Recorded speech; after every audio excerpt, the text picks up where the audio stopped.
All right, hi everybody. How are we doing tonight? So glad that everybody can be here. Welcome back to our live stream. We are going to be talking about how to wood burn a white owl, and this is our part 3. Hang on, I'm a little tangled up here. Alrighty. Hi Barbara. Hello Mina. Hi Angela. Hi Rich. Hello Kelly. So glad everybody can be here tonight. So this is our third live stream on the White Owl project. We've made a lot of good progress, especially the last episode, the last live stream. We made a lot of good progress on that and just kind of filled out the owl. So what we need to do tonight is we're going to kind of clean up a lot of what we've already started on and just kind of massage our values, kind of richen up some certain areas and do some fine tuning, because I know that I was working pretty fast there at the end of the last live stream. So once again, we are working with the Walnut Hollow Creative Versatool and the shading point. And let me change this up. And I'm not sure where is the best place for me. We'll put me up in the corner over here. How's that? Okay. Hopefully everybody can see all right. Okay. Hi, Terry. So I have the wood burner turned down just a little bit tonight on, it's where the orange meets the red right there. And that'll give us just a little bit more control over this light subject, because it is very, very light. So I hope everybody has had a wonderful weekend and week. So Mina, are you having some technical difficulties there? I guess, what do you mean by technical difficulties? Can you hear me? Can you see me okay?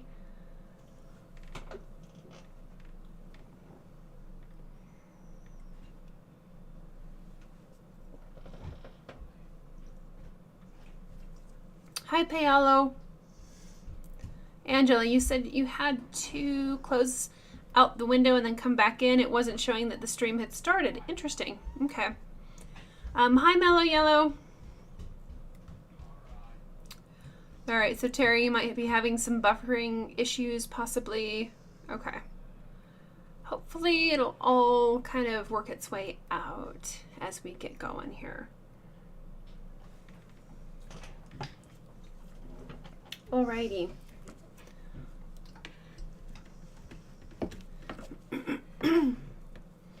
Hello, White Keith. Alrighty, so hopefully you guys can see okay as far as what we're going to go for here. So a lot of our little feathered areas up here, we have a pretty good start on them, but I would like to kind of blend them out a little bit more.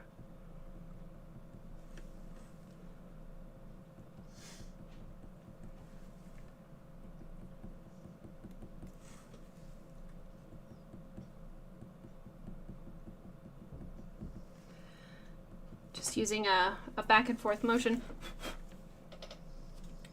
I've got stuff all over my wood burner.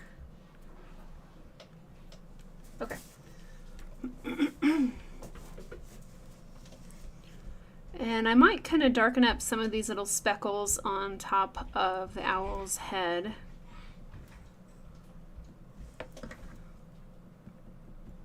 And remember, anytime that you're wood burning, layering is very important to help achieve some really nice depth. Now, even though we have a white subject here, more layers is definitely helpful, adding more layers. So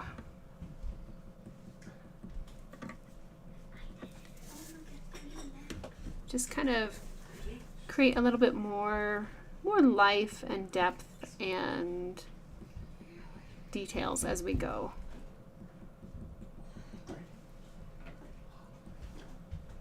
And it's also when you kind of go back over a project and you reburn certain areas,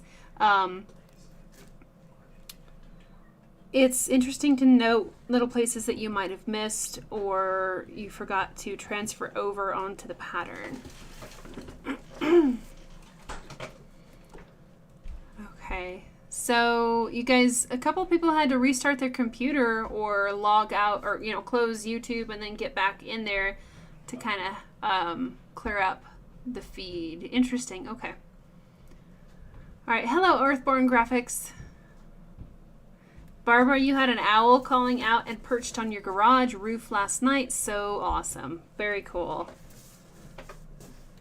They are really interesting birds.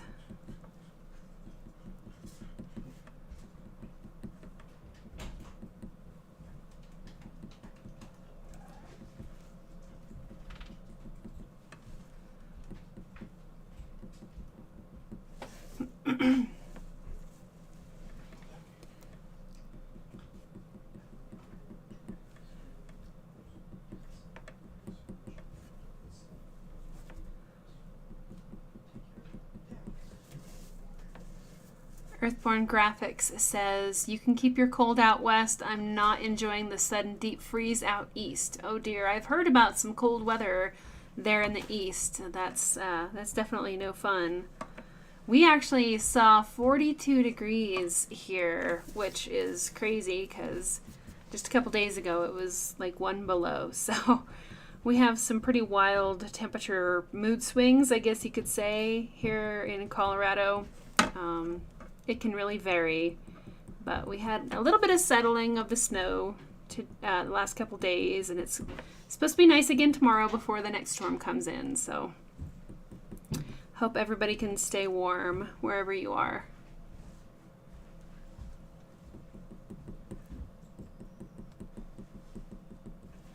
Okay, so this side of the head is starting to get just a little bit softer. We're getting a little bit more depth, more detail, more information, which is all very, very cool.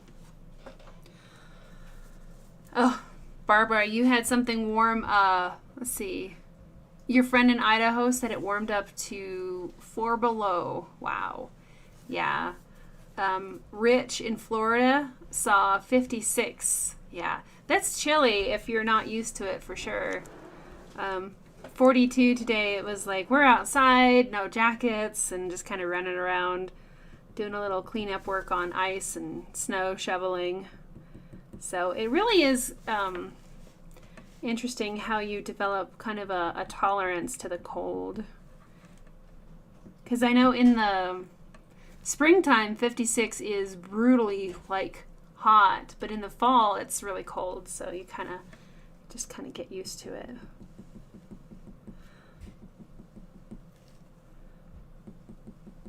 So I have the burner rock down, and I'm using just a really kind of soft and subtle shading approach throughout here.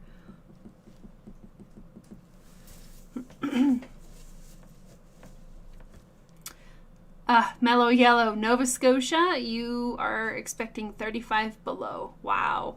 Yeah, we don't usually get that cold in Colorado, fortunately. I went snowmobiling up in,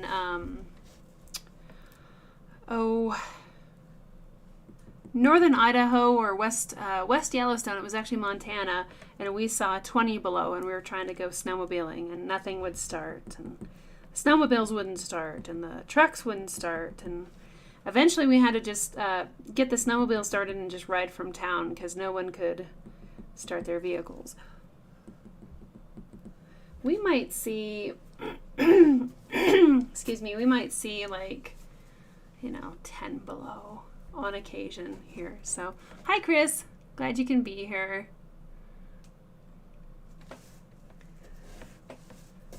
Okay, so we're just kind of going back over and adding some more layers, some soft, subtle shading.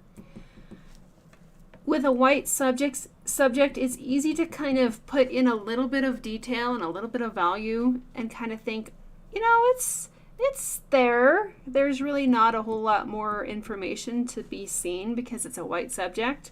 But really, the more that you spend with the subject, the more you'll be able to kind of draw out in values. And so it's important to not give up too soon with these white subjects. Just keep working at it and keep adding some soft layering and some light shading, and it'll really help those white subjects to kind of come to life. But if all you do is focus on the really dark areas, then there's not much more to add. So sometimes it takes a little bit of training your eye and really looking and searching for values and think, what can I put here to kind of give it more depth and more life. So a lot of reburning certain areas is helpful. Hello, Feel the Rut Outdoors. Glad you can be here. Thanks so much. Thanks, Barbara.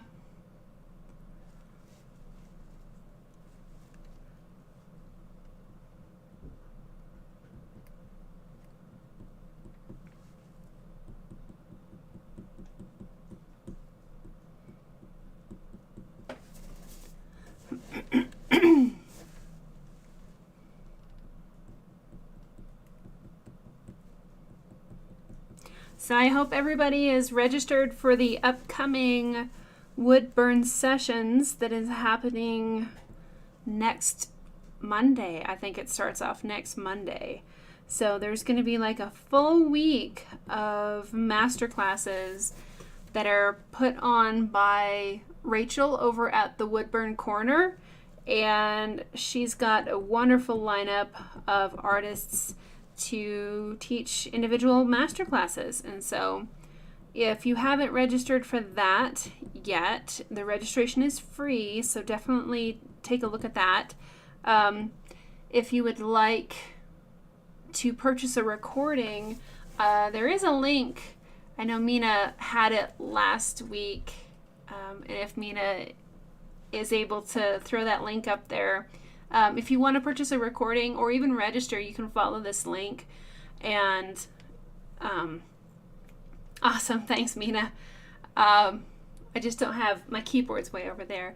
So, oh wow, Chris Jones says that Rachel posted on Facebook and said there are over 1,100 people registered so far. Wow, for the session. That is way cool. I will be doing a master class, teaching one on a week from today, Friday, February 10th, same time, so 6 o'clock Mountain Time here. And I will be teaching realistic textures. So we'll talk about how to wood burn a really nice black background to get those dramatic black backgrounds, and then we'll talk about water droplets, how to wood burn realistic water droplets, and then we'll finish up with clouds and smoke. So those are both very kind of very similar as far as how you burn them. So I'm going to do the full 3-hour window that Rachel has allotted. So we'll spend pretty much an hour on each subject. So you don't want to miss that. It'll be a lot of fun. Rachel and I think her name is Beja. They will be monitoring your chat and then feed your questions to me. So, because I think there's a little bit of a delay with the way they have that set up. But I'll be able to answer questions live and we'll have a great time. So make sure you're there. Hi, Larry. Thank you so much, Mina. Mina put the link in the chat. So if you'd like to register for the wood burn sessions, again, it's free just to watch if you're able to watch it live. If you can't make it live, then you can purchase a recording of it. And if you're so kind as to go through my link that Mina put in the chat, then I get a little bit of a little bit of a kickback or something for that as an affiliate. So, hello, Estella. Glad you can be here.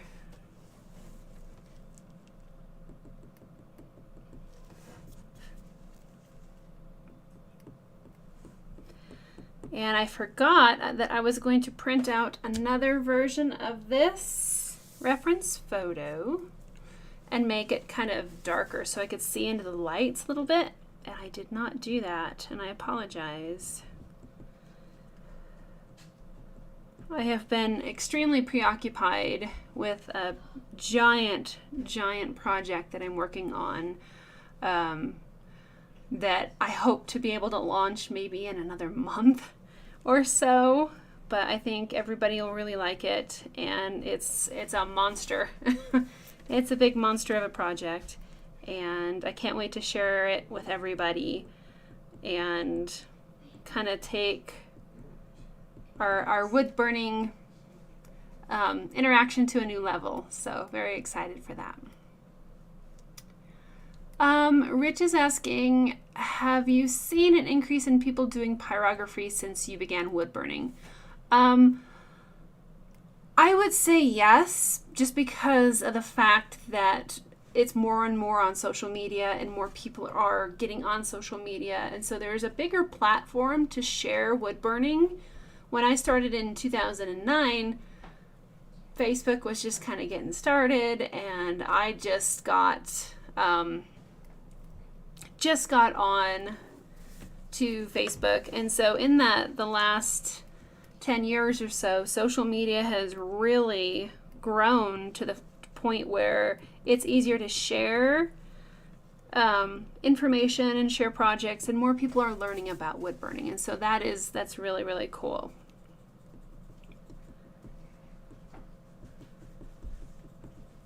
It's just easier to share knowledge and information now. Thanks, Barbara. Yeah, I'm very excited. It's exhausting, the amount of work to launch pretty much a brand new business, but it's all for wood burning, and I really hope that everybody's going to appreciate it and enjoy it and learn a lot in the process. And it's going to be an ongoing thing that even after I launch, it'll take a while to kind of really build it up to where it needs to be. So very, very exhausting work.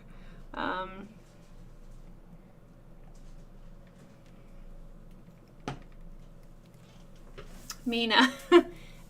Yes, Mina says something that she learned about me is that I'm a 3rd degree black belt in Taekwondo. And yes, that is correct. So, yeah, it took me a little over about 10 years to achieve that. And I had to take a break a couple times because I had 2 kids in the process of getting my black belt, my 3rd degree black belt. So I actually started in Taekwondo when my firstborn, when Will, the pizza chef, was about 9 months old. And then I got pregnant with my second son, and it kind of devastated my Taekwondo instructor because I found out later that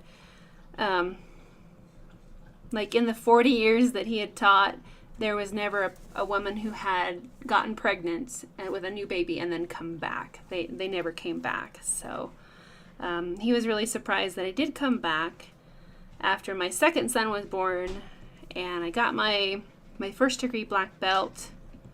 And then it takes like 2 years of training to get your next belt. And then I got that, and then wound up getting, having my 3rd child.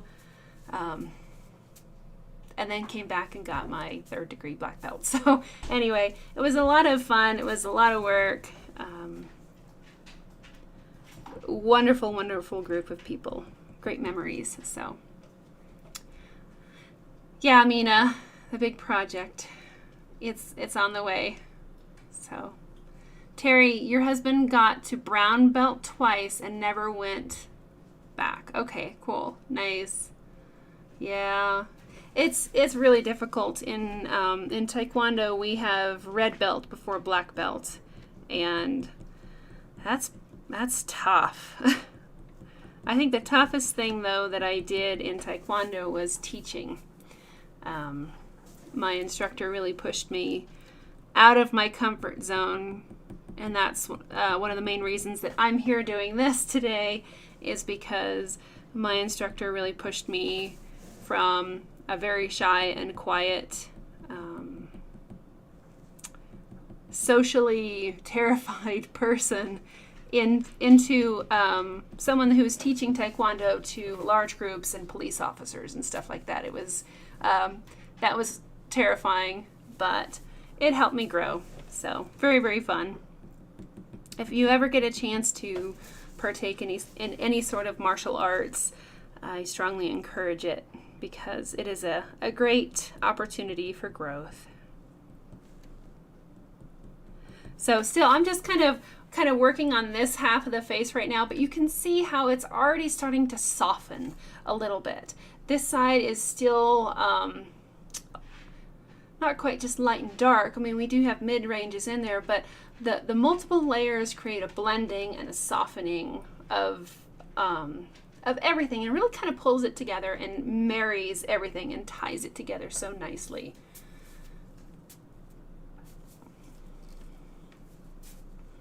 Thanks, Mina. Thanks, Feel the Rut. Larry, I am totally a multitasker. I can't even just sit and eat. I have to be doing something while I eat. It's bonkers. So, thanks. Mellow Yellow, your husband has started Taekwondo. That's awesome. It's so much fun. Very cool. Thanks, Barbara.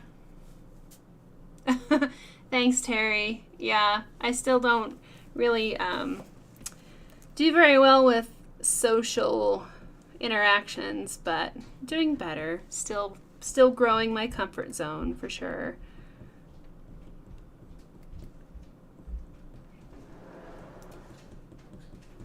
So these are just all really light values, but we're adding a lot more depth with everything. So this is what I normally do when I kind of finish a project live and then go back and kind of reburn it. I just keep tweaking and adding more values and kind of massaging it as I go.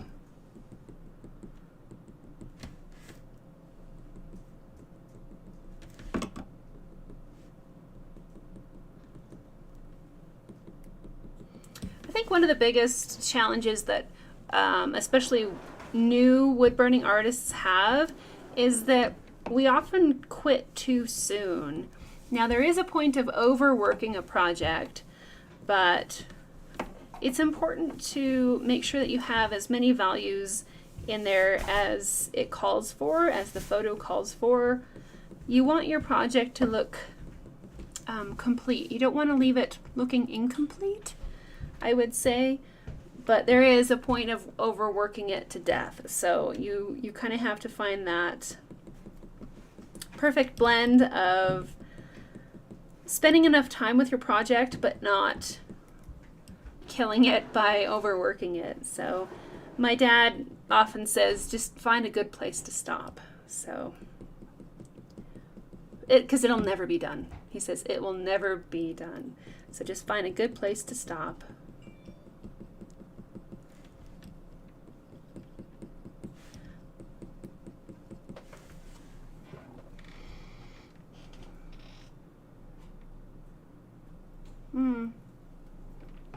Mellow Yellow, I'm sorry to hear about your husband's health issues. That's very, very difficult. But I'm glad that he continues to push and do what he can. Estella is asking, did I lower the heat? No, I am still on that same setting that we started with. I don't know. Oof. We had a few technical difficulties at the beginning, but I am still where the orange meets the red. My line is not showing up. Let me get a better angle. There it is. Okay, so I'm right where the orange meets the red on the dial. So that gives me just a little bit more control when I'm working. Yeah, Mina, it is hard to know when to stop. I would say most people stop too soon. but it depends totally on the person. Especially newer beginner artists, I think, sometimes stop too soon. Because a lot of times they'll get the darks in there, because those are easier to see, and then they'll get a few midtones, and then they'll kind of quit. And they won't really build up either the dark midtones or the light midtones. And that's what I think really gives that overall depth and dimension to projects. Is it's easy to get 3 values: darks, midtones, and lights. But blending those together, so you're going to take your darks and your midtones and you're going to blend those together and you're going to get a dark midtone. And then you can take your midtone and your lights and then blend those together and you get a light midtone. So by using that 5-step shading scale, you can really create a sense of blended cohesiveness and really good depth. I hope that makes sense. So thanks, Barbara. Yeah, my dad has had a lot of great advice. Hi, Hamalorian. Glad you can be here. Hamalorian has a question, and they are saying, I am curious, how do you avoid gouging your background?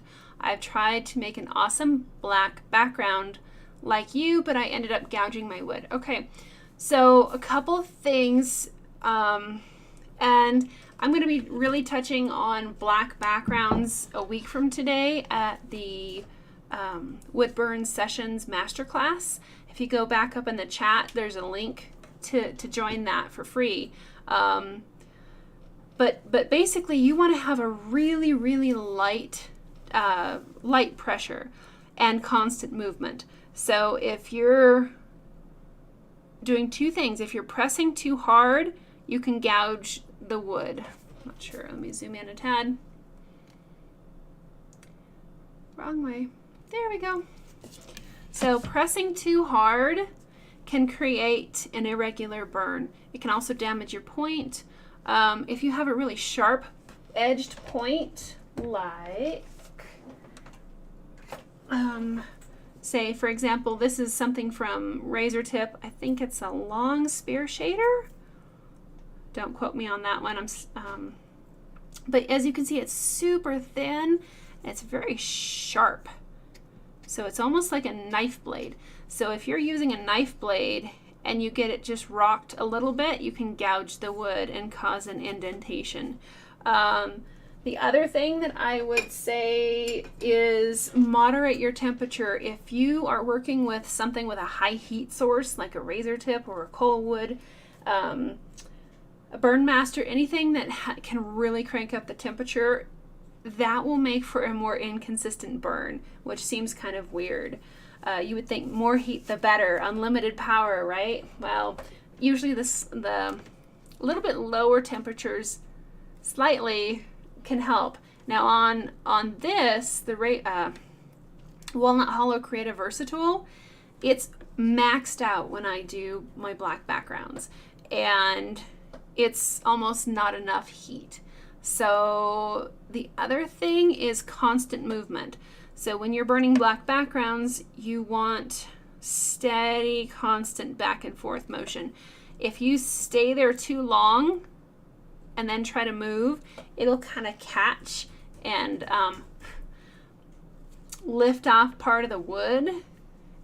So constant motion is also very helpful. So don't sit in one place too long. I hope that helps. So that's kind of like a whole lot in a nutshell, really quick there.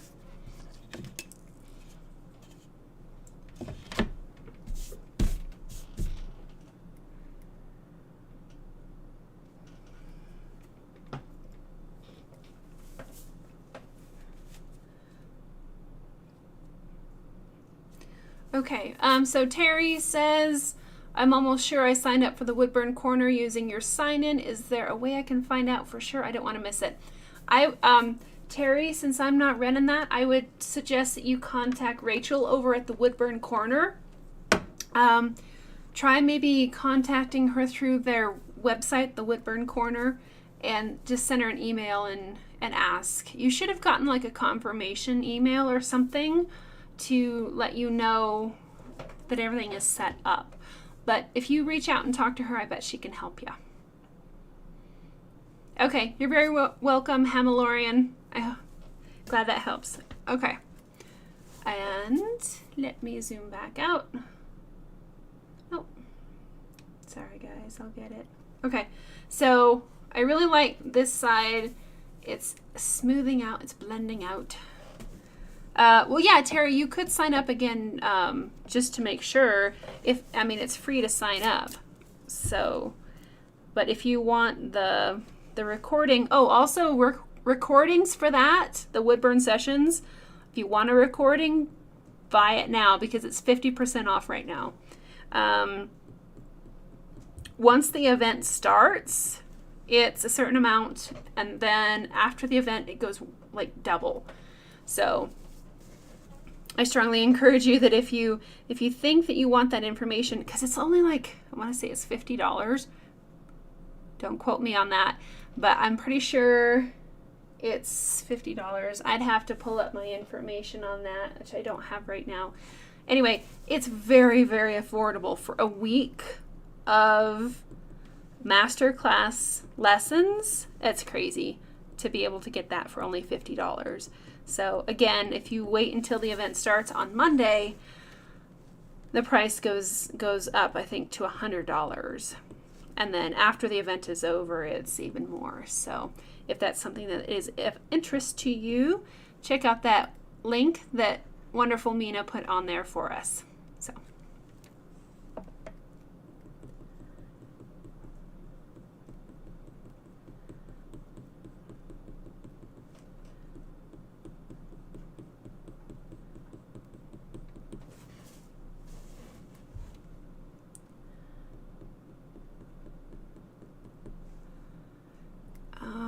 Okay, Chris and Mina both say yes, it's $50.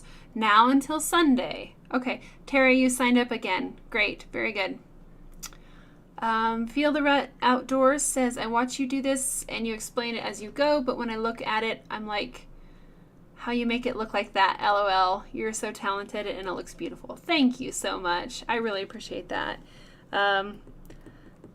Sometimes it's hard, with the multitasking and burning in front of a live group of people. It's kind of hard to keep it all together and make sure that I'm on the right track and giving you guys the information that you need. So still working on all that. But thank you. You're very sweet. Thanks, Terry.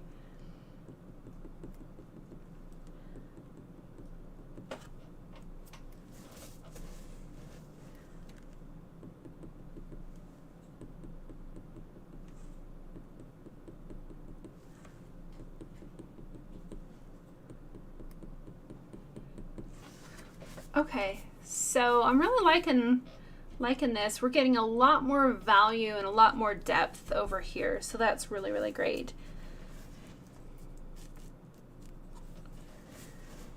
So we were moving pretty fast in some of these areas at the end of the last session, so I'm gonna keep after it.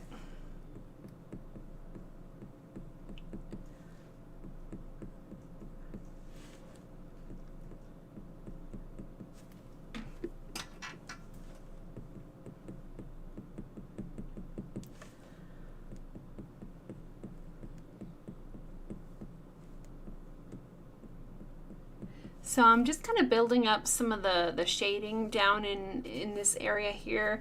And you can see right now it looks pretty blotchy, and it doesn't tie together very well because we've not burned in between there.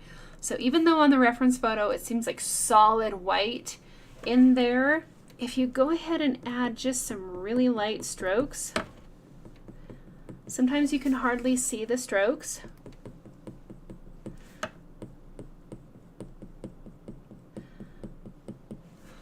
But after you put in those, it ties those two areas together. It ties here to there, and it looks more seamless, and it looks just a little bit more natural.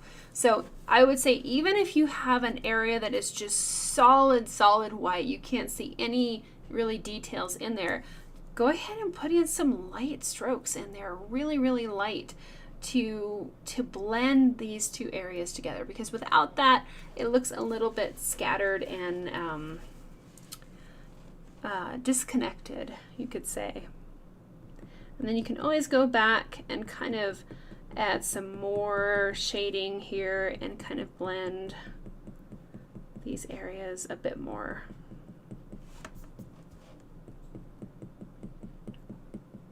This also helps to kind of create that rounded appearance of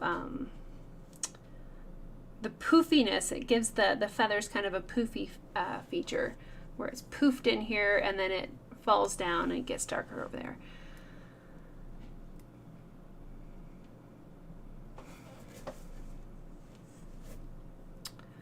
Mina says it's amazing how the feathers are very light and at the same time we can see depth and layers of feathers. Yeah.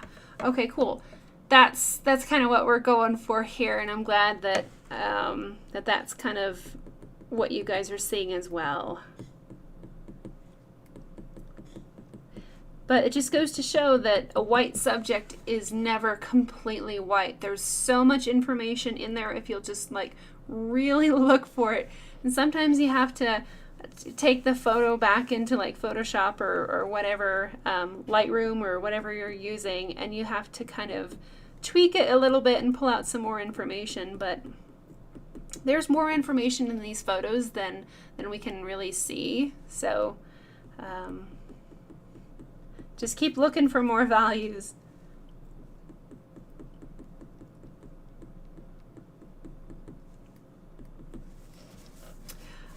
Rich is asking, will the background be black? Yes, it will. But since I'm teaching a class on wood burning black backgrounds a week from today, I don't know how much of that we will get into tonight. So, because I know Rachel has been working like crazy to get the wood burn sessions up and going, and I'll probably wait to do black backgrounds until next week. So, Jim, hi Jim. Jim is asking, is this a pattern or sepia print that you made from an online image? So, yes, the image I got either from Pixabay or Unsplash. Excuse me, both of which are a wonderful resource for copyright-free photos, to where you can create projects from high-resolution images for free. And they're copyright-free, so you can use them in your artwork. You can sell your artwork when it's done, and that's all really, really cool. So I take the photo and let me see. I turn it into a sepia tone, which I do have a YouTube video explaining how to turn an image into sepia tone through Photoshop. And then after the sepia tone photo is created, I print it out matching the dimensions of my wood, and then I put graphite paper underneath and start kind of just tracing. I trace with a red pen to get the main features in there. But if you are on Patreon, you get this reference photo and the pattern to go with the project, so you can kind of burn along with us. So, you're welcome, Rich. Terry says, interesting read the other day that bluebirds and blue jays are not really blue, they're actually brown. It's something to do with little pockets at the shafts and the way the light hits them. That's really cool. Didn't know that. We have lots of blue jays. They're actually the stellar jays that we have here. And they are so loud. And they are very, very smart as well. Okay. So I like he's getting so soft and fluffy. That's lovely. Okay, so I'm just going to keep doing some more blending down here. You can see I have some little stop-start spots down here. We're going to we can soften those and blend those a little bit. We can add in some more chunky feathers in here, which is pretty cool.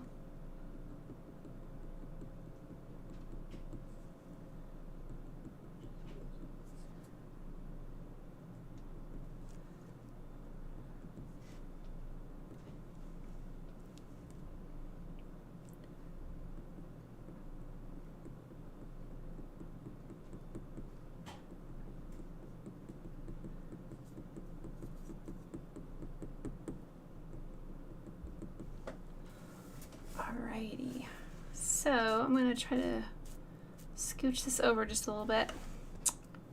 I might have to move this.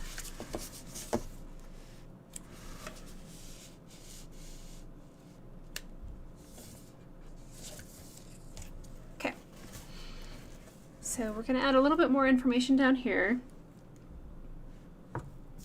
If I can find my guidelines. Sometimes if you don't transfer enough information, you wind up having to kind of like freehand areas, which is always a little scary, but it's just a birdie, so not much to be afraid of here. It's not like we're working on the eyes. I could wood burn whatever down here in the corner and probably no one would ever care or notice that it didn't match the reference photo. So don't let those little things trip you up. Make sure that the eyes are as perfect as you can get them. But once you get farther away from the eyes, it's not as critical. So it's kind of a nice, refreshing thought that you can kind of ad-lib a little bit and kind of improvise. Now, this edge, I don't know how much we've talked about the live edge of basswood. So we're going to talk about this little thing that drives me insane. So here we have the live edge of the basswood, and then we have the really light blonde mainwood. So if you're burning along and you're very consistent and even, and you come over here, all of a sudden it gets crazy dark. So if you guys can see that, how it gets crazy, crazy dark instantly. So if you are trying to shade, say we have this nice white owl, and you're over here and you're working along and you're doing great with your values, and then you slip over into here and it gets really, really dark, and it can kind of throw off your whole shading scale. So I tend to avoid going into this section over here like the plague. I don't like burning it. I like to keep my wood burning within those edges, but that's me. If you want to travel outside and into that live edge bark, that's totally, totally up to you, and it's your call. And I've seen some amazing artists that do go in there. I just want you to be aware of the fact that it burns so much darker than the main wood, and you might have to do some additional blending or prep work or adjusting to kind of make that seamless. So I hope that helps. Little weird thing that drives me crazy. So, but I don't think we really talked about yet. So, okay. So Estella has a question. Your glove helps so your hand does not get too hot. What would you recommend if the burner gets too hot? So Estella, this glove that I have, it's like taped together and there's holes everywhere. But I wear this mainly so that I don't get accidental burns, because there are times when I reach for the burner or do something to where it's easy to accidentally touch the burner. So I usually only make contact with the burner if I have a glove on my hand. I have this one, and I have another one that is newer, and I even colored it to make it look fancy, but I still like my old one. So here's a leather glove that I colored. It was orange on the back, and I don't like orange. So anything that you can use to protect your hand to help against accidental burns is great. Now, if your hand, is it your hand that's getting too hot or the burner? So if the burner is getting too hot, especially if you have something like this, these get so much hotter. Turn off your burner, let it cool down, and take a break. It's not good for the pens to get super, super hot. It's not good for your hand either. I've worked with some pens that it's excruciatingly painful to hold on to, and then I get little heat blisters. So that's not very cool. So if your burner is getting super hot, turn it off, take a break, and let it cool down. Another thing that you can do is work on an inclined surface. So I know it looks like I'm working on a flat project right now, but I have an inclined desk. So my desk is actually sitting up about maybe not quite a 45-degree angle, but that really helps when you're working because it disperses the heat a little bit better. Let me see if I can, okay. So if you're working on a flat surface like this, all that heat is going to get underneath your hand. It's going to go straight up into your hand. If you work on an inclined surface like this, now the majority of the heat is going straight up and away from your hand. So wearing a glove helps a little bit with the heat, not much. It's mostly for accidental burns. If your hand gets hot, elevate your surface and take breaks as often as you need. If your burner gets too hot, again, turn it off, let it cool down, and take a break. Get up, stretch your legs, grab a drink, whatever you need to do to kind of let that cool back down. So I hope that helps. Excuse me. Hello, Jim. Jim says you're on Patreon, but I want to start making images from a few of my own images. Okay. This is Jim speaking. I went to Cardinal Photo today, and they can convert an image to sepia while I am learning to do it myself. That's cool. Very cool. Yeah, I've used Photoshop for the last like 25 years, so it's very easy for me to do that. But Photoshop is an expensive program. There are a lot of different platforms out there where you can change a photo into sepia tone. So that's great that you found a source for that. Earthborn Graphics says, so a major safety issue with gloves that have any synthetics is synthetics can melt to your skin if burned.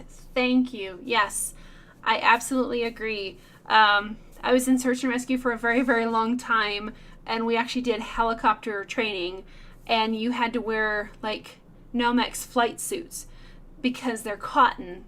Because if you're ever in a helicopter crash and you're wearing synthetics and the thing catches on fire, then it burns to your skin. So very, very, very bad. So yes, make sure that your glove does not have synthetics, which is also known as like plastics. So try to go with a cotton. This one is leather, but do keep in mind, very good point, Earthborn Graphics, that you do not want your glove melted to your skin. That is no fun. I think you'd have to probably hold on to the wood burner for quite some time to make that happen. I've actually had like synthetic pants and dropped the wood burner in my lap, and that was not good. Fortunately, I got it picked up right away, but it burned a hole through my pants, but it didn't adhere to my skin. So blessing definitely there. But I love that. Thank you. That's a great point. Terry says, say for instance, this is a barn owl, I think it's a barn owl, and a black background, and you forgot to add your signature. How would you do the signature then? Paint it on? I would just put your signature in the lightest part of the section. I have actually even had that same issue and wound up signing my name very, very small over here in this inner bark section over there. So there's a few different ways around that. If you apply, sorry, I have something weird in my eye. If you apply like acrylic paint to a black background, it may just bead up and slide off if you have too much water content in your paint. So I would put it down below where the owl is light, and if that fails, you always have this little edge over here where you can turn the wood and put your name vertically for the signature. And if none of that works, you can always turn the wood burning over and put your signature on the back. So couple options there, but very good question.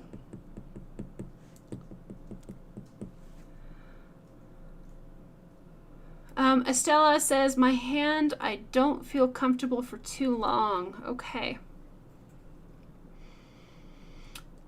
So I know that the razor tip comes with two cords. There's a cord with a red little blobby thing at the front, sorry, technical term, and then there's another cord that has a black little rubber thing at the top. Somebody mentioned a while back in one of the live streams that those are different temperature regulated controls, like one burns hotter than the other one. I don't know. If you are really comfortable and know the razor tip and you know that answer, please let me know, because I've tried to look online and I haven't been able to figure that out. When you buy a razor tip with the dual system, do the different color cords conduct different electricity? Or is it just an indicator that you're using a different pen? So if you have information to that effect, go ahead and let me know. I know that the razor tip has different pens, like standard pens and heavy duty pens. So standard pens are smaller and more dainty, and the heavy duty pens are much bigger. And I do believe that the heavy duty pens are able to operate at a higher temp more comfortably with your hand, whereas the standard pens get hotter faster. Again, throw that out there if you use the razor tip a lot. I'm still learning the system, and I certainly do not know everything when it comes to wood burning, especially with a razor tip. So feedback is welcome, and maybe that can help Estella. Okay, so Jim says, I only use the red one as it is the heavy duty one. Okay. Kelly also says red is for heavy duty. So if you use the red cord for a standard pen, what happens? Does the standard pen just get too hot?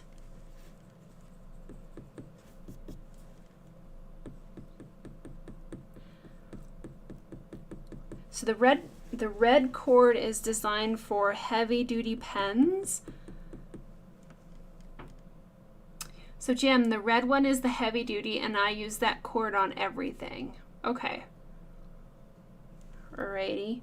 Just trying to figure out the difference here, and as far as how that relays to your hand getting hot. Because I have some pens that I have the red cord plugged in, and I have a heavy duty pen, and I have to crank it up to 10, and I like barely get a mark, which seems a little bit odd to me.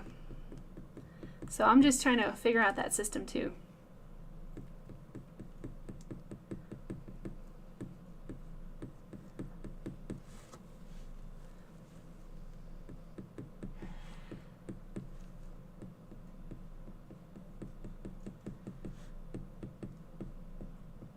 So again, I'm just trying to stay away from that edge right there.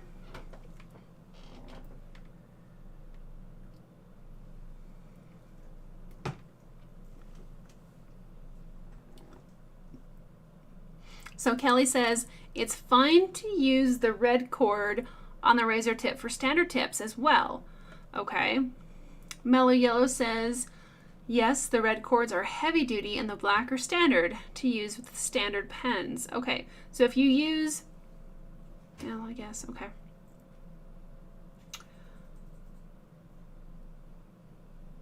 Jim says either cord works, but the red-ended one just has less resistance. and carries electricity easier with less current loss. Very cool. I love that explanation. Very, very good. Okay. All right. Thank you guys very much. Larry says, I'm going to do a commission work soon and it has color in it. I'll be using the colored pencils for that. I no longer put sealants on my pieces after attending the Woodburn Summit. Yeah, I don't seal my projects either right now, except for rare occasions. Larry is also asking, but since my work will have color, would you at least apply some kind of a fixative?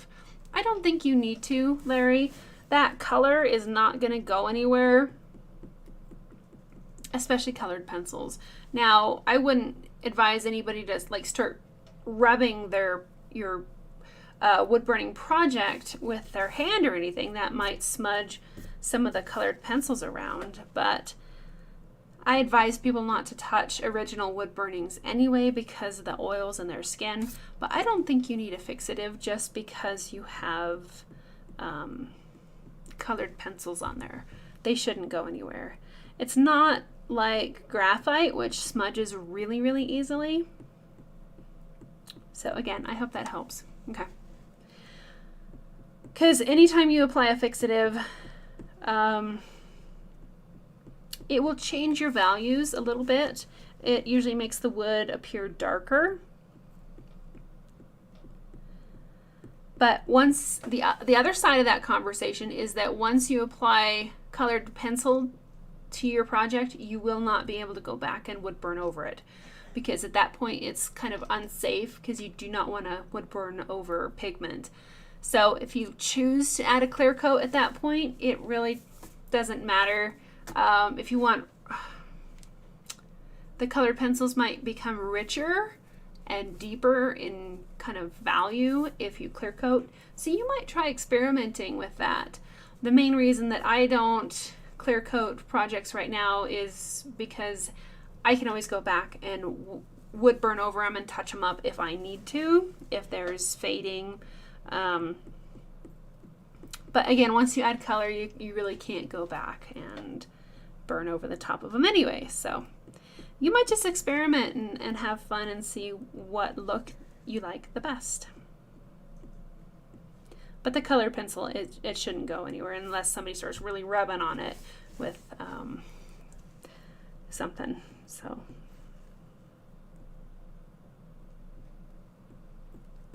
okay, so I've kind of worked on the majority of this half of the face.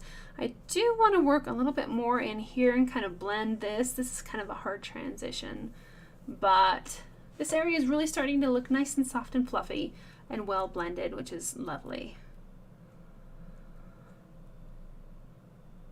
Okay. Yep, Larry. Yeah, cool. Yep, you're on top of it for sure. As far as the clear coat and the colors, very good. I have to add that though. I know you've been here with us for a long time and you know what I've been telling, but anybody new that's watching, it's good to kind of remind people, don't burn over color. Don't burn over any finishes or stains or clear coats or dyes. Hey guys. Yeah? Is there a critter at the door? No, check. Please check. Yeah.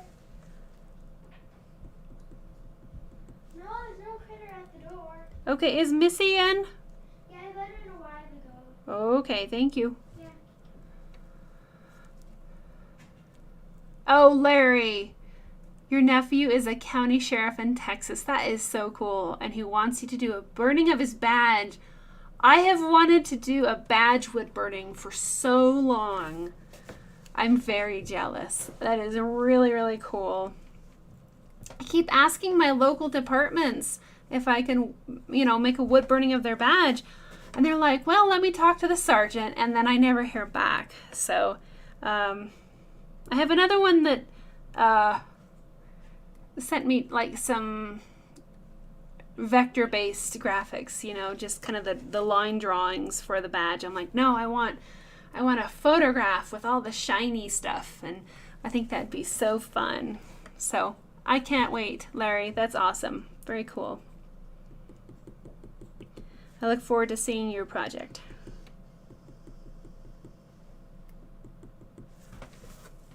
Deb. So glad you can join us tonight.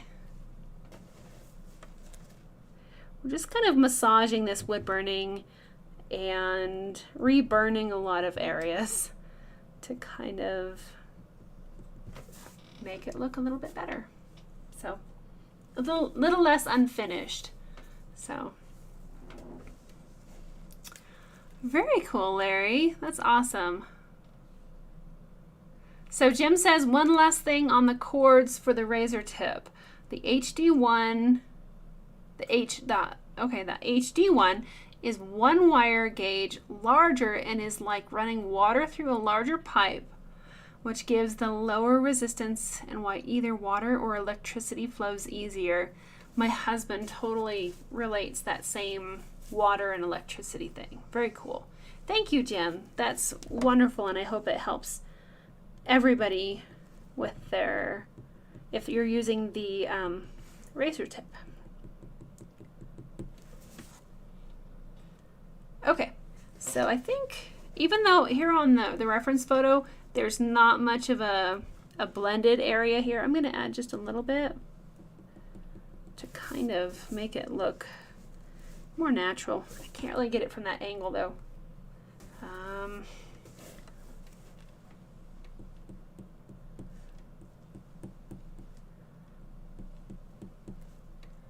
It's a little bit better. It's not the best angle, but okay.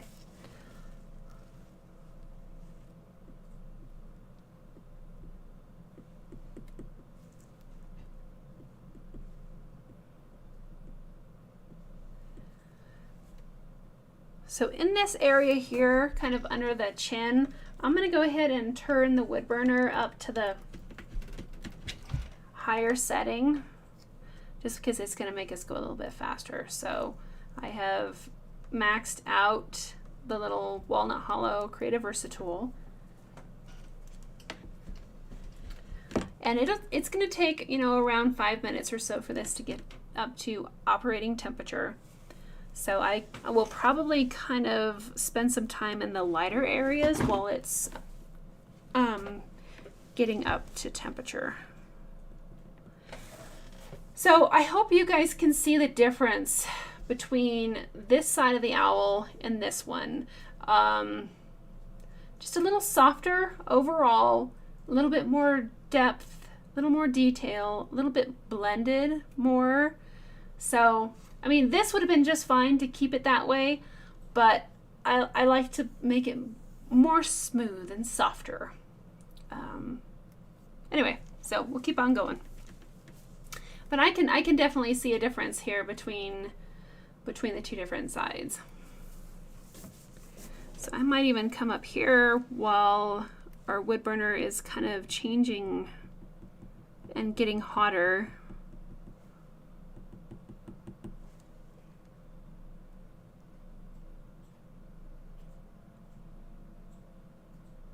Checking on the chat here, guys.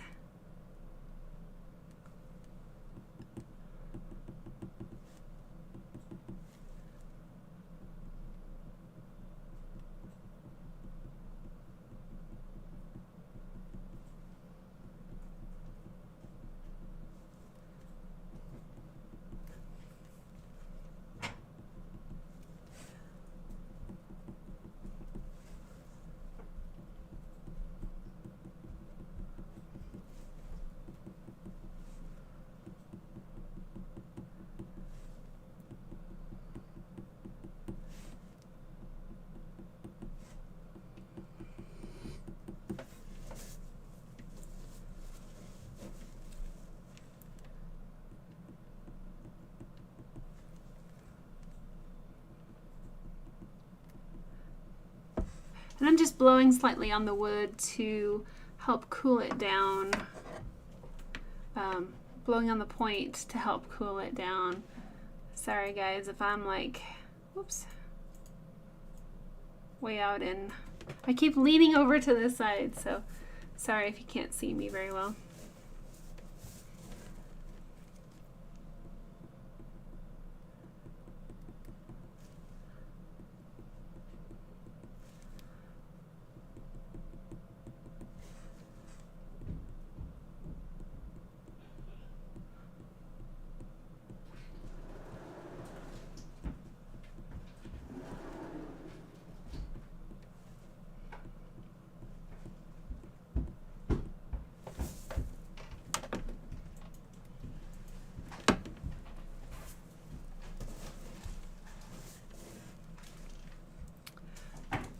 Okay, so I'm kind of softening the area where the eye transitions outward to the face.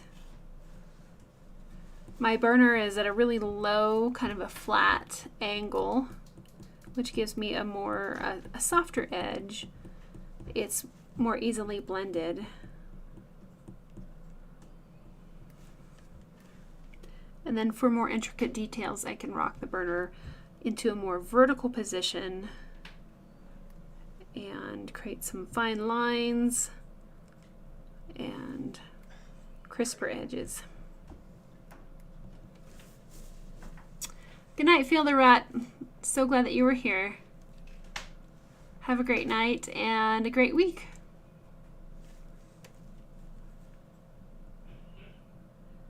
So I'm putting in a few more of these little dark sections within the feathers by rocking that point up and going slower. That'll create some more interesting texture.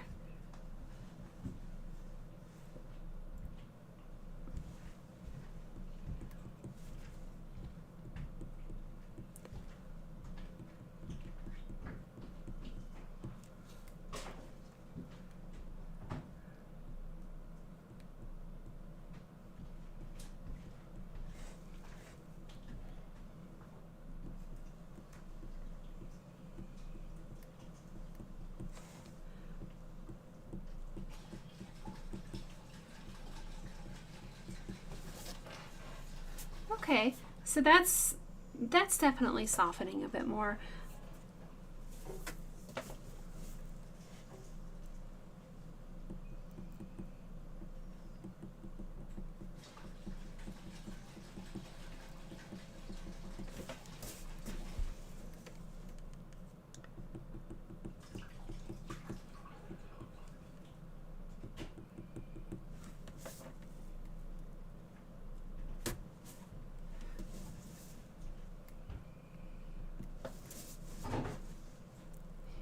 So do you guys have any questions as far as what we're working on tonight, or questions in general?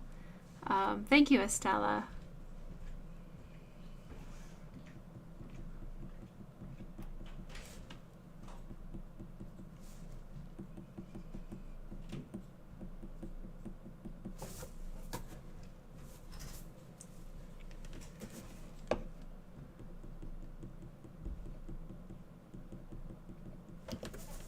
And again, this project is going to look a bit different from the reference photo because I am trying to really accentuate certain areas and downplay others. So there is a level of artistic interpretation here as far as once I get the main features down, I'm going to really adjust the values to kind of make it pop and create that nice level of depth that I really like to portray in a subject.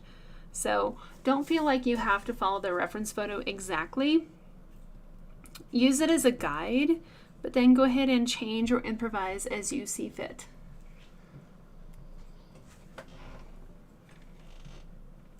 Rich, yes, I have heard of the wood art in Tarsia. It's very, very cool.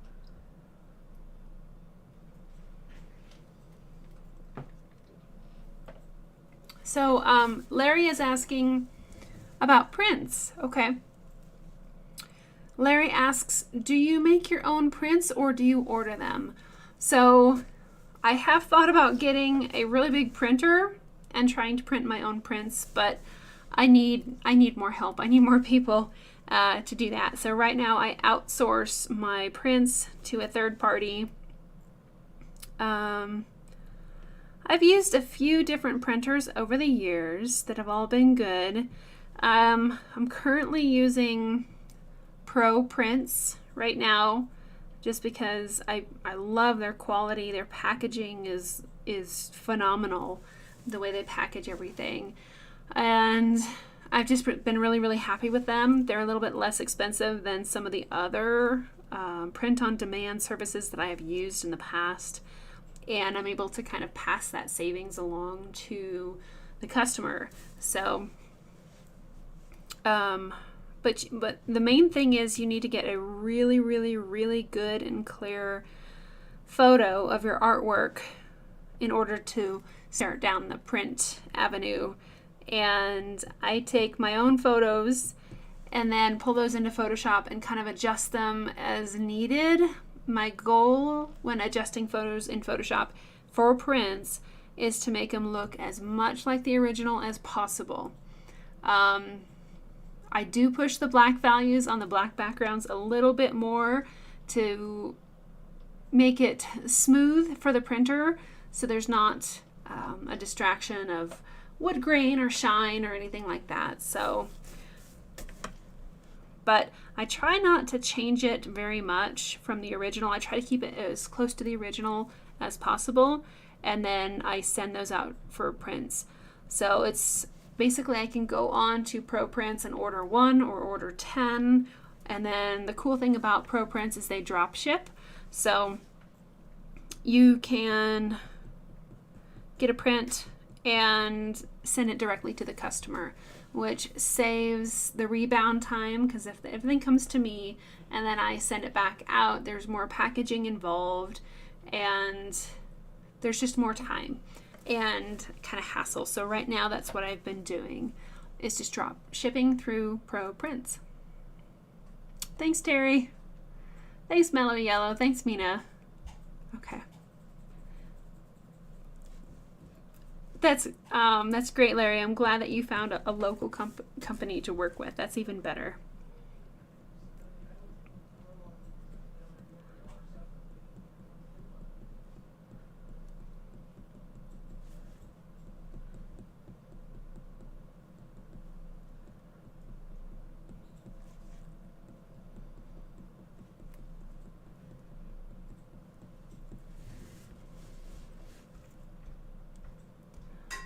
Cool. You're very welcome, Larry.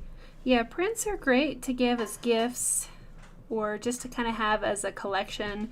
You can even create a nice portfolio of your works from prints.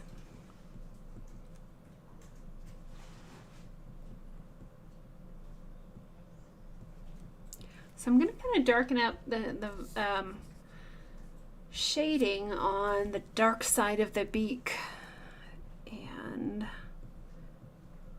see how we do here.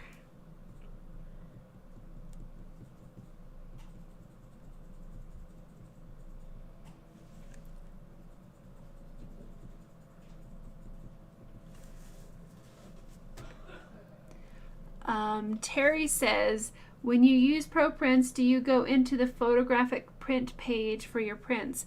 So I use, I think it's the Fuji. It's the Fuji print is the one that I use. It's a little bit more expensive than the other option. But yeah, it's the photographic prints, and then I select the Fuji selection. Fuji Deep Matte or something like that. I can't quite recall. But it's they have like 2 or 3 options in the photographic prints, and I select the one that is a little bit more pricey just because I love the quality of it. It doesn't have any gloss to it, so you're not getting that shine that you would normally see with a traditional photograph. It's got that nice dark matte finish, so it doesn't matter where you look, there's no shine or there's no distraction gloss as far as prints go.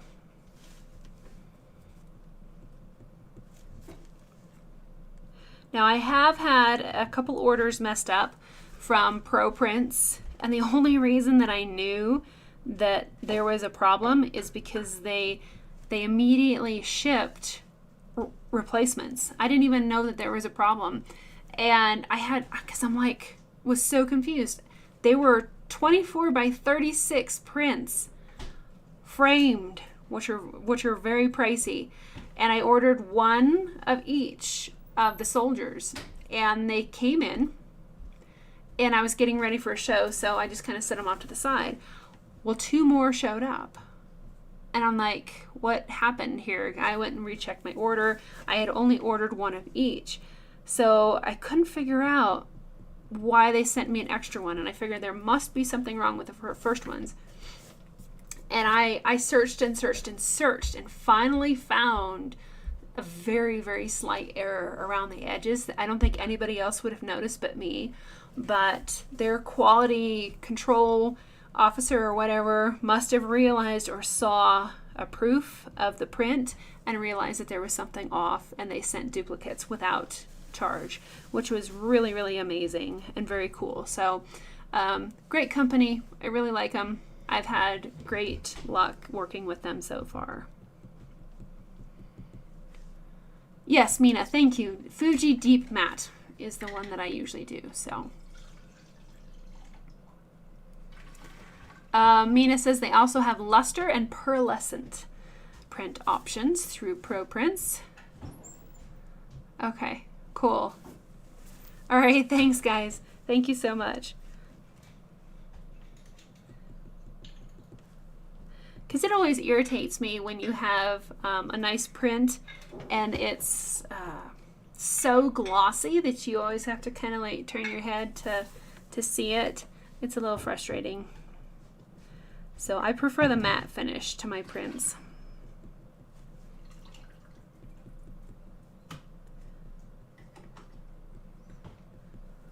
So I'm kind of reworking these little chunky feathers down in here.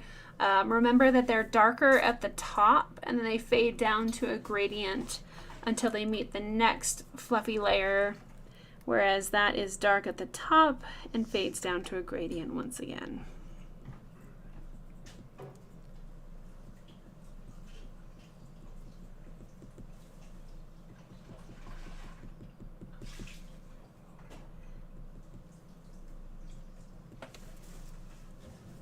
Hello, Wood Zone. Glad you can be here tonight. Terry, yes, their prices are very good. Shipping can kind of get you sometimes, though.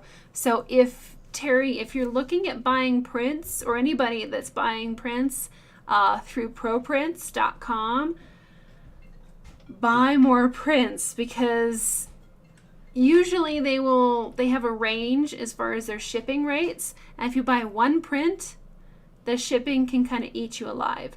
So take a look at buying, 5, 10, whatever. They have a little bit of a discount for more prints. So try to minimize your shipping orders as much as you can.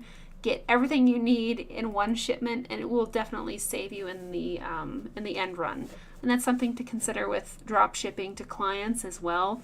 Make sure that you build a buffer of shipping into your price, or make sure that they are paying the shipping. The customer is paying the shipping, because the Pro Prints do a great job with their shipping. The prints are printed, shipped flat, and they come in immaculate condition, whatever. They're perfect, and they're really well packaged. So they take lots of precautions. It's worth the shipping, but if you can order more prints per shipping order, you'll save in the long run. So, okay. All right. So Mr. Owl looks like he has like little fangs down here. So I'm going to kind of soften those up a little bit and blend them out so they're not quite so scraggly. That'll also help these areas to kind of push back.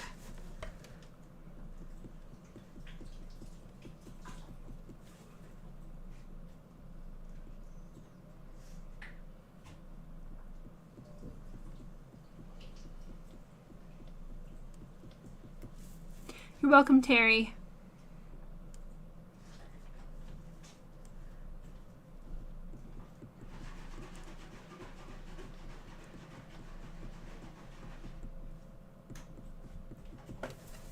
Hey, hon. Yep. Is Will's on pizza duty? He is, and I've got the pizzas here, and I told him. Oh, okay. Because I was thinking somebody ought to go down and get the pizzas. Yeah, we could probably warm up the oven, I guess. Yeah, because it takes probably maybe 10 minutes to get warmed up. I can do that. Okay, cool. I just thought that if he hadn't even gone down to get them yet, that he might need to do that. So thank you. There, here. All right. 400 it looks like. Yeah. It's either 400 or 425. Yeah, two of them said 400, one of them said 375. Oh, okay. Sounds good. So it's pizza night. Because I don't have to cook, which is great. I like cooking, but sometimes it's nice to have a little break.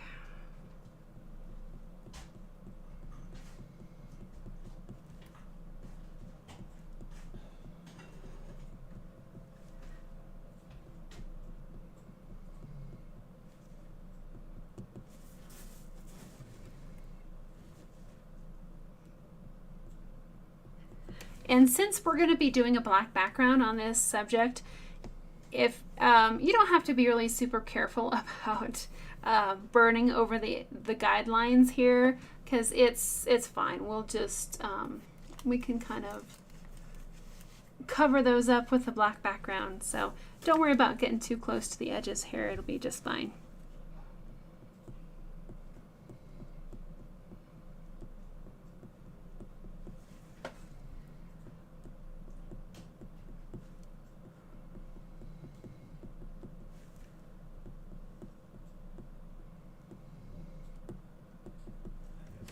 If you hear snoring, it's not. My dog is passed out on the floor behind my chair, so it's kind of fun. If I'm not talking, I hear the dog snoring.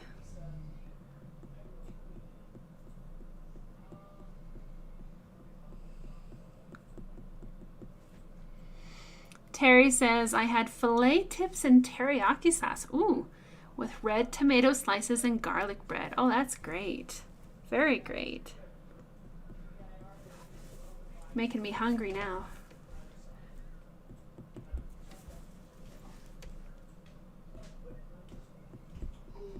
Hey, Will. Yes. Everybody's saying hi, Will. Hi. Have you been hearing me? Cause it's well Pizza they. night? Is it pizza? Is it because it's pizza night? Yeah. Well, I was talking to your dad and Hi, people. here's Will, Hello. pizza chef. There he is. Hello. I said, "Hey, hon," and so I think they figured I was talking to you. I see. So yeah. No, that's not me. I'm Pizza Man. Yeah. No. Hi, Deb. Hello. Hello, Corbin. Hello, Mina. Hello, Terry. Hi, everyone. Hi. Hi. Thank you for making pizza, You're welcome. and thank your dad for bringing it up. Yes, I did. I did think. There's a dog there. I see. There's a dog there. She's snoring. So, Mr. Chef. Yes, I am Mr. Chef. Mr. Chef, I love Yes, it. I am Yes. Mr. Chef. Hi, Larry. Hello. Alright. I'm gonna go make pizza. I'll come back once pizza's in the oven. Okay. Cool. Cool. And Thank then you. Go back to my room. Okay.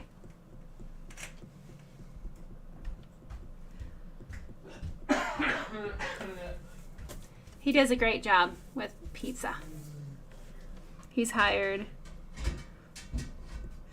I cook homemade pizza, but it takes me like hours to make, so I can't do that on Friday nights because we're here.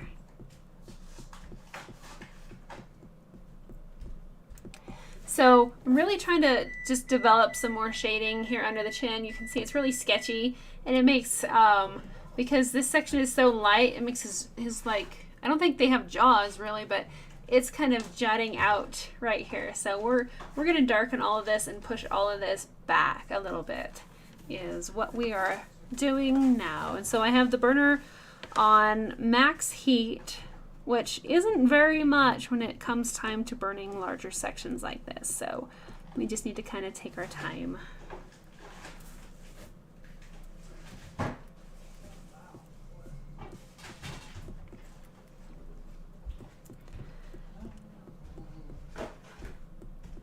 So I'm not doing any giveaways right now, but I do have a question for you guys if you want to answer.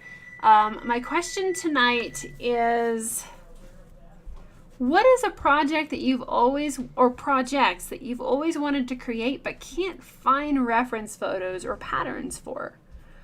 I know there's a lot of projects out there that I've always wanted to try, but I just can't find the resources. So what are a project or projects, you can list more than one, that you've wanted to try but can't find good materials for, reference photos or patterns? So you can let me know in the chat there if you want. Mina, yes, absolutely. I'm sorry. Thank you. So Mina is wanting to see more of the reference photo. And I have multiple windows here and I can't always see what you guys can see. Is that better? I hope that's better. Because yeah, that helps. You need to be able to see a guide.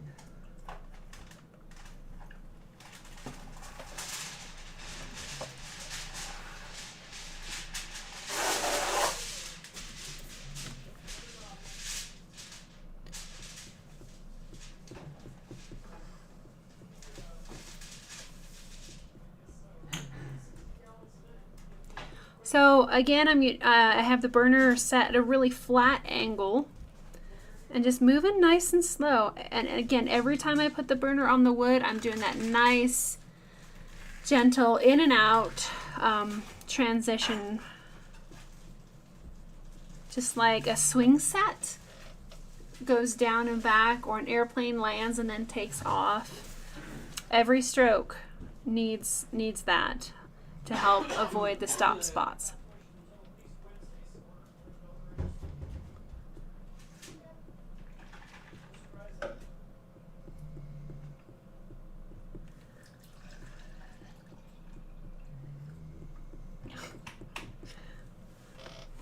My dog is really snoring.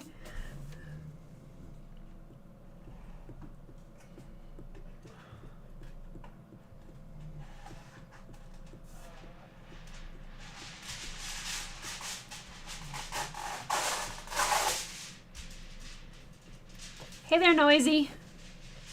I apologize. It's like really loud, but I don't know how loud it is for them. I'm sorry. That's okay. It's yummy and it's worth it, so.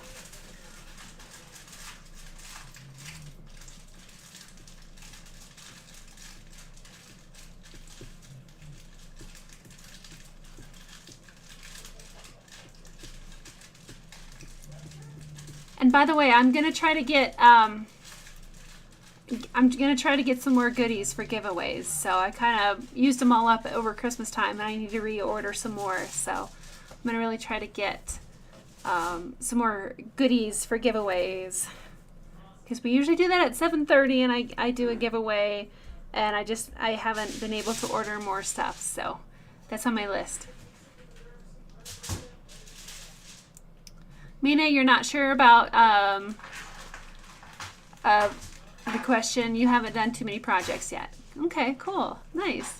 Well, and you can even say, you know, what are subjects or kind of topics that are on your bucket list. Like, I really want to create this item. That's another good question.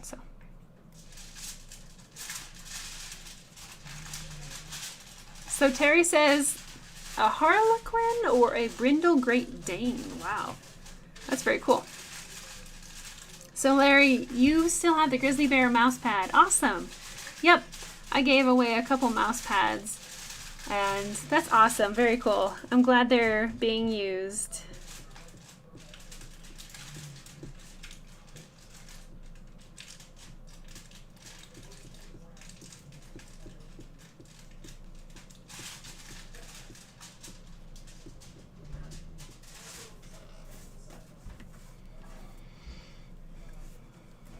Okay, so Mina says people, fabric, and water are ones that you're wanting to do. Okay, cool. Nice, yeah.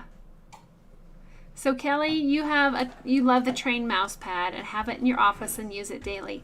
That's awesome. Very great. I'm glad that they're being used, because I had some of those, and I had them for a while and they had no home because I'm using a mouse pad with one of my wood burnings and so are the kids. But it's like everybody that I know I've already given one to. So I had some extras and I'm so glad they found lovely homes. So I'm back. hi, back. Hello. I'm Mom. Hello. Hello, puppy. Okay, well, pizza's ready. It's about to go in the oven. Cool. Thank you. Oh, you're welcome. Okay, I return to my realm. Bye, people. Alrighty. Thanks. Bye. Have fun. Bye. Bye. And Terry, you have a bison print. Lovely. Thank you so much. Yeah, those bison the bison are cool to burn. Maybe we ought to add that on a next project to wood burn a bison. Because there's so many different textures on bison. There's smooth shading, there's wrinkles like skin, there's fluffy things, there's textures. Just it's crazy cool the amount of textures on one bison. It's really cool. Everybody says bye, Will. Bye. Okay, so I think I might work a little bit in this area to kind of break it up a bit. It's a little sketchy in here. I want to soften it up a little bit. Cool, Terry. Yes. Yeah, I definitely want to do that and give more giveaways again. So Kelly says on my to-do list, a couple of people portraits and also a cat. Very cool. Mellow Yellow says portraits and horses are on my wish list to be able to do. Cool. Very good.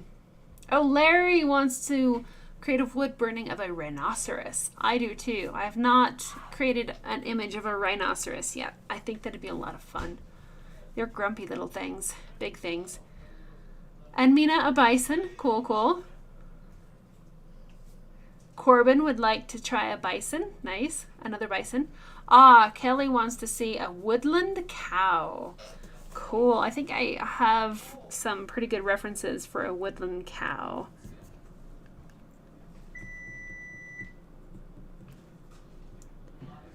So again, we're just going to go over this other half and kind of soften it up.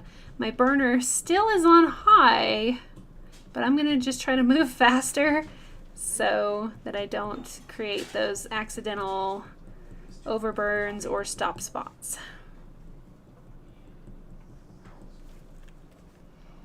Isn't it amazing though how much more time we've put in on this project tonight? And I don't think it's wasted efforts or wasted motions. I think it really does help to give the project overall a more blended, softer, just more realistic appearance. All right.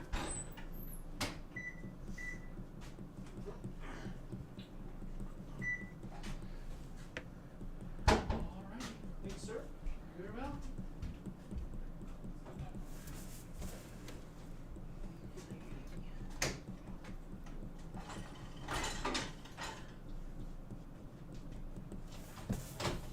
Jim wants to try a bison. Awesome. Cool. Barbara, bison are awesome.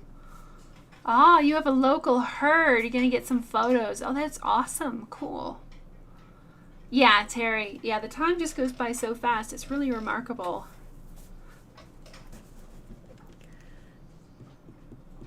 So I have not turned the wood once tonight. I'm really just trying to keep going here and not turn the wood, but we'll see how we turn out.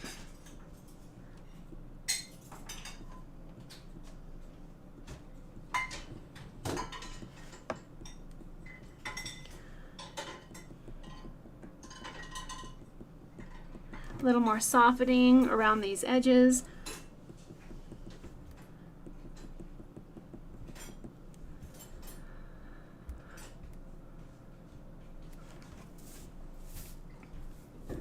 Mina says, the time we've invested here is priceless. Aw, thank you. That's awesome. I'm glad that you guys are getting some benefit out of this. It's very, very cool. Deb would like to try a woodland cow wood burning as well. They got that nice shaggy fur around them. That's cool. Terry has a bison farm not too far from her. Yep, Barbara, time does fly. I'm having fun too. Corbin is asking, are you planning on adding colored pencil yet tonight? Probably not tonight, because once I add colored pencil, there's really no going back to wood burning. A lot of times I like to kind of sit with a project for a couple days minimum and make sure that, you know, I look at it and walk by it and make sure that there's really nothing else that I want to change or improve or adjust before I add colored pencil, because once I add colored pencil, I can't go back and wood burn over it and make any minor adjustments. So I've done that before where it's like, oh, I'm so excited to add color, and then I add color and then I look at it the next day, I'm like, oh, I completely forgot this one crucial section. And then you really shouldn't go back over and wood burn it again. So patience is definitely important, and I will not be adding colored pencil on this one tonight. So I love adding colored pencil. It's like the highlight, I think, of the wood burning. No pun intended, but I love it. But I have to make myself be patient when it comes to that.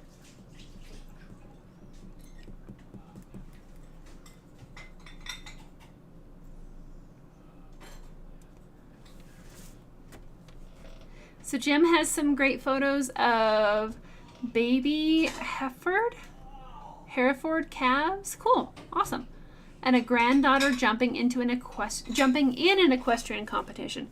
That's wonderful. Yeah, horses and all the gear that they have is a lot of tedious burning, but I like it. It's a lot of fun to burn those details.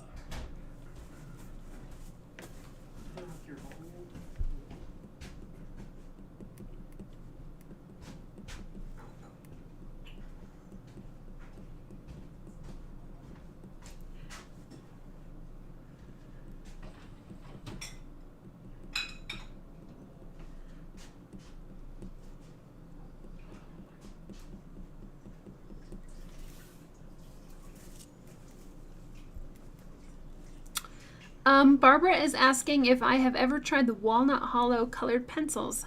I have not. Barbara's not sure if they make them anymore, but she picked up a set from a thrift shop. That's cool. Yeah, I usually work with Prismacolor colored pencils just because that's, you know, what I started out with in high school, and I'm just kind of stuck on those, and I really like them. Colored pencil sets can be kind of expensive, so, and I don't use them up very often, you know, very fast. I used to use them up a lot in high school, but I don't do that a whole lot anymore. So I still have a lot of the original pencils from high school, so I just haven't had the need to kind of buy a new set. So still using the Prismacolors. I didn't know that Walnut Hollow made colored pencils. That's pretty cool.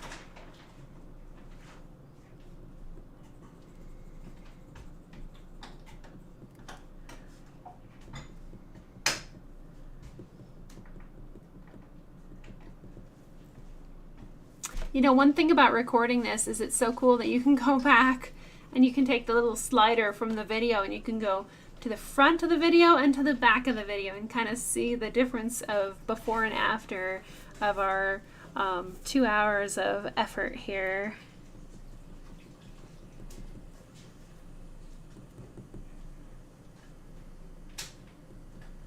But just a lot of massaging and blending and adjusting tonight, adding some more layers, softening things, and overall fine-tuning. But I think this is where the gold is. This is where your wood burnings really go from good to great, is going back over everything and wood burning everything again. And I know it's tedious and it can be frustrating because this is such a slow art form anyway, But I really think that this is where the money is, and just really blends everything together and creates a really nice finished product. So I'm going to kind of soften these white fluffy feathers here. They're kind of almost sharp like teeth. So I'm going to kind of soften those just a bit.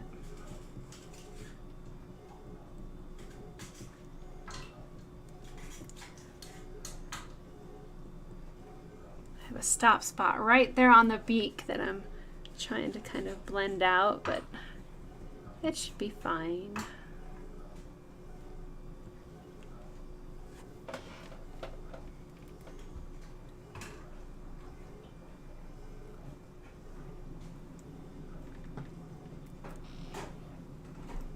So Larry, you have a wildlife preserve near you with alligators. Ooh, I've always wanted to create a wood burning of an alligator.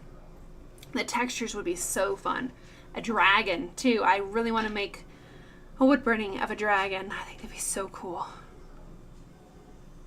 Cool. Yeah, Barbara, let me know on the Walnut Hollow pencils. Hello, Karen. So glad you can be here.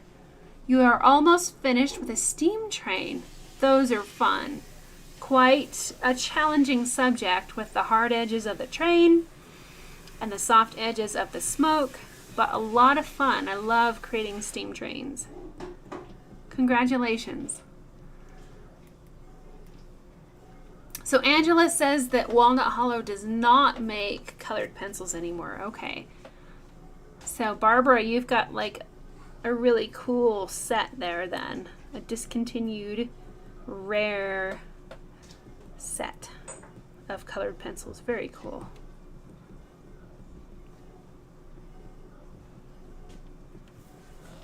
Okay.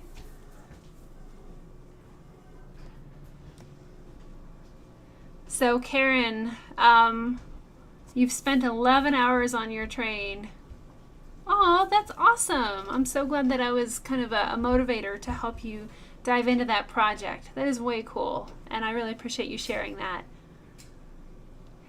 We do have a Facebook group for my Patreon people. So if you support me over on patreon.com, so patreon.com/Minisa, you can go over there and you can get access to all of our past live streams. This is our 39th live stream. Each live stream is 2 hours long. So there's a great wealth of information over on Patreon, and it's like as little as $5 a month right now. So if you want to join that, I strongly encourage people to take a look at that. There's also patterns. You get the pattern projects for what we're working on and the reference photos. So if you want to burn along or follow along at your own pace, you can do that on patreon.com/Minisa. So very cool, very much appreciated everybody that supports me there. And once you're part of that Patreon monthly group, you can request to join our Facebook group. And then a lot of people are sharing their current projects there as well. Wow. So Terry says those Walnut Hollow colored pencils go for $90 on eBay. Yep, treat them like gold, Barbara. Very cool. Thank you, Mina. So Mina put my Patreon link in the chat too. So if you're interested in taking a look at supporting me on Patreon, it just really, really, really helps me to keep going and to be able to make these free live streams that I could be selling these for more, but I'm doing them for free live stream, and then after the live stream is over, I take them off of YouTube and put them over on Patreon. So Patreon has a fantastic library of projects so far and patterns. Definitely something to take a look at if you're interested.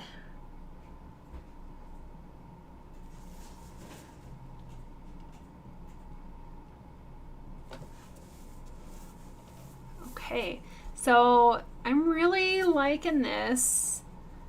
I'm going to try to move this over just a tad. We'll try there. See how fluffy he is? He's like really well-rounded and very three-dimensional. And I know that once we add our black background, the whole owl is just going to jump off of the surface of the wood because light subjects pull forward and dark things push back. So once we add that black background, he's really going to jump off of the wood.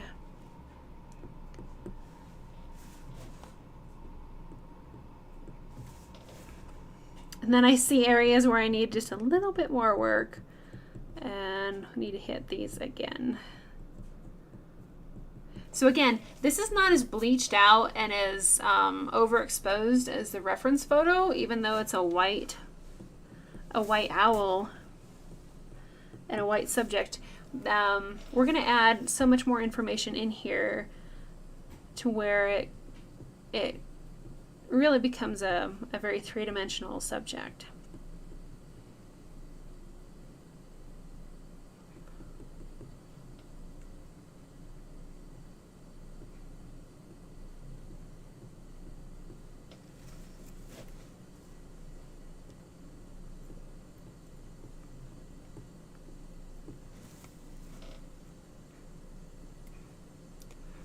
Thanks, Mina. Yeah, he looks pretty alive too, I think. Thanks, Jim. Thanks, Barbara. Yeah, this has been a fun project. I've wood burned a lot of owls over the years. They seem to be one of the top best sellers. So if you're looking to get a little bit of income and you're looking for a quick way to do that, owl wood burnings sell really, really well. So do wolves and horses.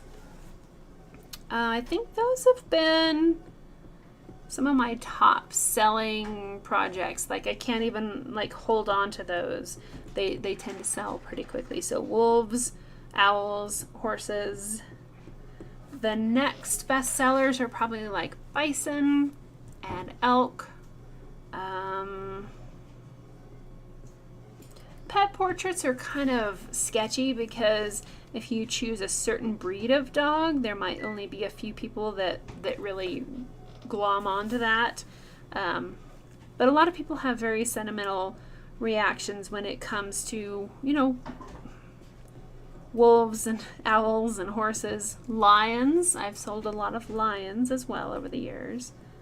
So those are always good bets for sure.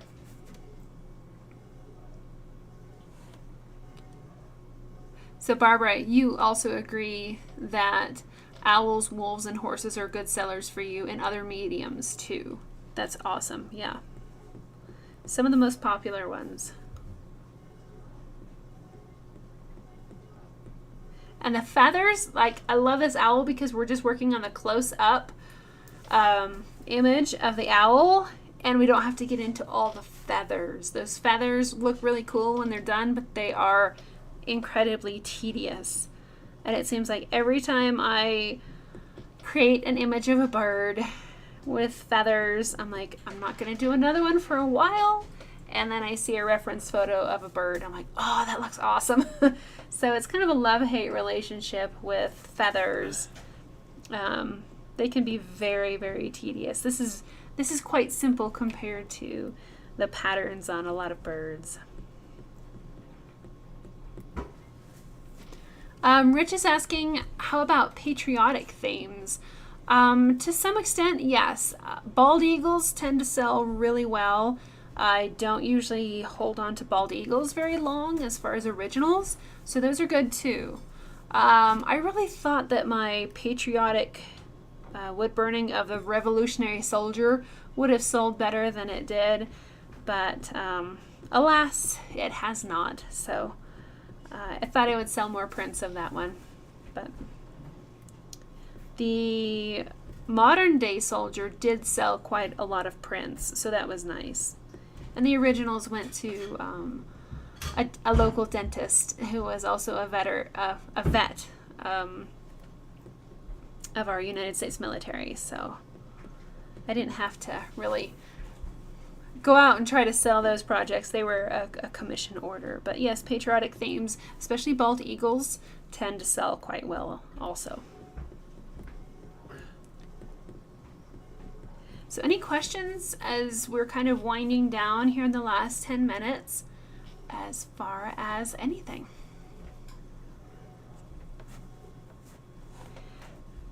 So I might, let's see. You can see I'm really working on these darker zones first. I tend to work dark to light.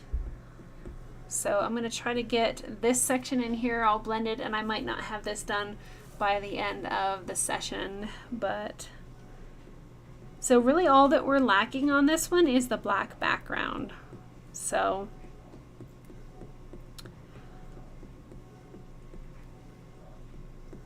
if you are very interested in those black backgrounds, I know we've touched on those in live streams before, but don't forget about the Woodburn sessions.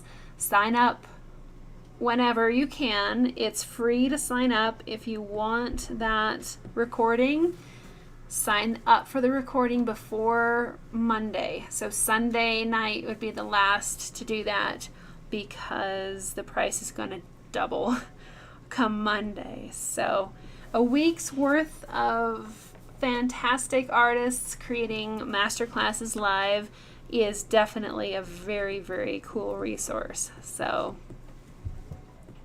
please consider supporting the Woodburn Corner on that. Thanks, Barbara. I really enjoyed the soldier wood burnings too. They were a huge challenge, but a lot of fun. Hello, Karen. Again, Karen says, I'm working on my ability to create depth. Any pointers? Layers. So if you go back and watch some of the projects that we've done, the more layers you create, the more depth you will create. Also with depth, make sure that you are using the full range of your shading scale.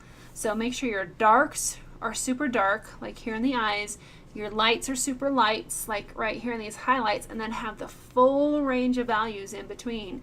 So we have darker midtones, we have midtones, we have light midtones. You need that full range in there to help create depth. Barbara is asking, will you be doing the black background on this owl at your masterclass next Friday? I don't know. I had actually planned on doing something different for the black background as far as teaching more of the basics.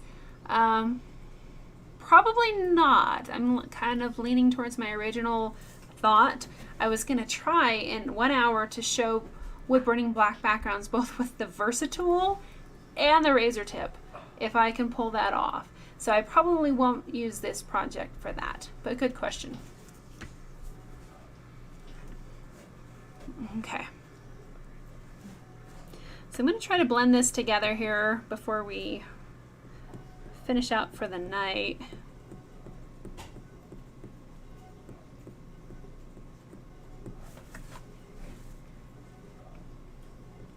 And I do think that this dark section needs to be a little bit darker, but that's going to take a little longer. So I'm just going to try to blend this a little bit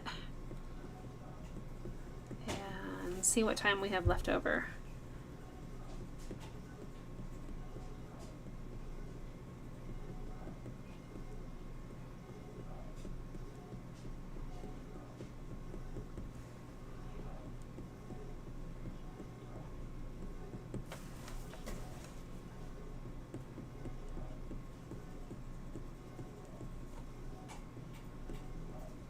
Now you can still see some of my graphite lines from my transfer drawing. I didn't take the time to sand those off before I burned. But if you do have a really light subject, you'll want to make sure that you take the time to sand those guidelines down so much more before you burn over them, because once you burn over them, they're a lot harder to remove. So sanding before you burn over an area can definitely be helpful. Hi, Steve. Glad you can make it. Yeah, we only have a few minutes left, but so glad that you're here. Cool. we've made really good progress tonight. A lot of just blending and massaging and kind of smoothing areas out to take it from a pretty good burning to a better burning, and just increase our realism and our depth and our three-dimensional appearance.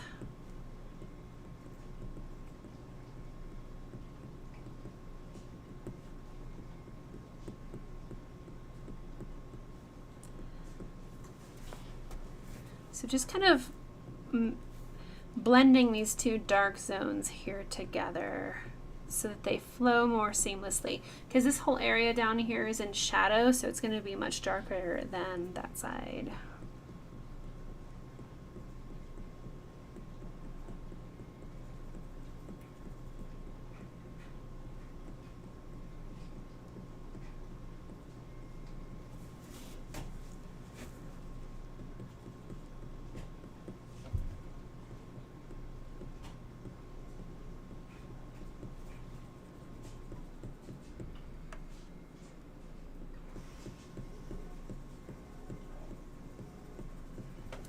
Well, wish me luck on next week's masterclass session with the wood burn corner, because so if you're Steve, we were talking about how next week I will still be doing a live stream at the same time, but it will not be on YouTube. It'll be through the wood burn corner. So that's where I will be, same time. I'll probably put out a big email announcement and some posts on social media as far as the change, because you won't be able to kind of access that from my YouTube page. So I'm still doing a lot of planning and prep work for the summit, wood burn sessions, to try to get everything lined out. But I'll be there for 3 hours. We'll probably take an hourly break as we switch from different realistic textures. So don't miss out on black backgrounds, water droplets, and smoke and clouds. So it'll be a lot of fun. Thanks, Mina. I hope it goes well. So good night, Larry.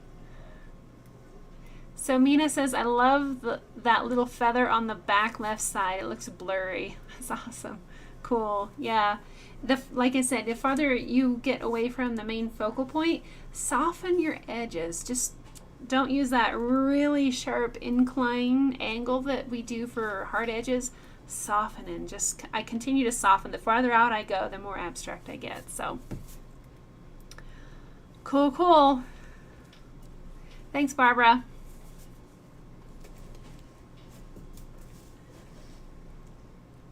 So we still have his shoulder over here, but we're pretty good on this. I might adjust this a little bit, but it's pretty good to go overall. We really kind of fine-tuned areas and massaged everything and blended everything really nicely. So I'm really happy with this project. I probably won't spend, hours and hours on it like I do with other projects, that we can just kind of get to a point on the live streams and then stop.